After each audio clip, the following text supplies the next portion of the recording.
Train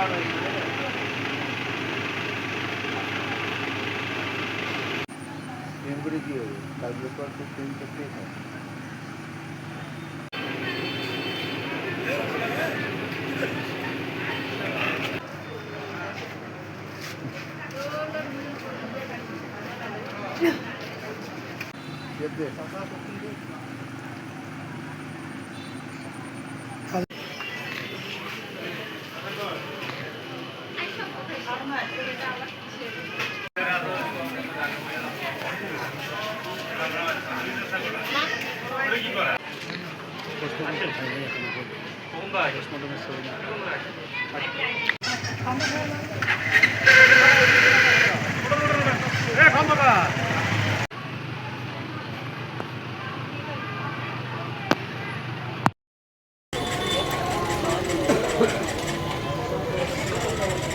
পুলিশই করতে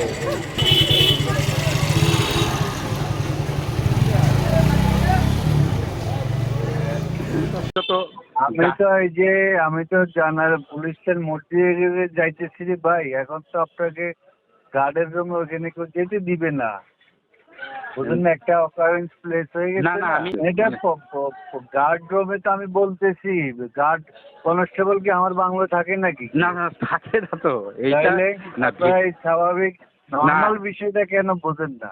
না বিষয়টা তো ঠিক আমি আছে। বলতেছি যেখানে যে গার্ড রুমে সে বা গার্ড রুমের বাথরুমে আত্মহত্যা করছে, এইটা কি আপনার বিশ্বাস হচ্ছে না? গার্ড রুম এখন তো ওরা সব তালা মারা দিয়েছে, লাস্ট নেওয়া যাওয়ার ওখানে তো কেউ নাই মনে হচ্ছে আর কি। মানে এরকম কিছু কি লাইভে রেখেই সুসাইড করছে এমন কিছু কি পেয়েছেন কি নাকি? ওইটা এখনো মোবাইলটা আর ওপেন করা যাচ্ছে না, লক করা। আচ্ছা আচ্ছা, ফরেনসিক করলে পরে হয়তো বোঝা যাবে, অথবা তার বউর সাথে কথা বললে বোঝা যেত আর কি। জি জি। হ্যাঁ। আপনি কি রংপুরে আছেন? সমস্যা ছিল? জি, ও পারিবারিক সমস্যা ছিল। আমি একটু আপনার ওই যে বাংলোয় আসছিলাম, আমি একটু ওই যে ছবি নিতে চাচ্ছিলাম আপনার ওই যে গার্ড রুমের, যদি আপনি একটু ইয়ে করতেন আর কি, পারমিশন দিতেন। না না না আপনি, না না জি জি জি আপনি নেই, মানে আমি ছবি নিব শুধু। মানে এখানে যে এখানে একটা বিষয় হয়েছে কি, অনেক মিডিয়ায় আসছে যে আপনার বাসভবন থেকে ঝুলন্ত মরদেহ, আসলে গার্ডের রুম থেকে আপনি যে বিষয়টা পরিষ্কার করলেন, সেই কারণে আসলে আমি ছবিটা নিতে চাচ্ছি, যে এই বিষয়টা পরিষ্কার করে দিতে চাচ্ছি যে আসলে গার্ডের রুম থেকে আপনার বাসভবনের এরিয়ার ভিতরে হতে পারে, কিন্তু সেটা তো না না আমি আমি তো ভিতরে যাব না, আমি যত দূর থেকে আপনাদের নিরাপত্তা মানে ক্রাইম সিনের বাইরে থেকে যত দূর থেকে ছবিটা নেওয়া যায়, আমি এইটা আসলে বিষয়টা পরিষ্কার করতে যাচ্ছি যে এটা গার্ডের রুমে ঘটনাটা ঘটে।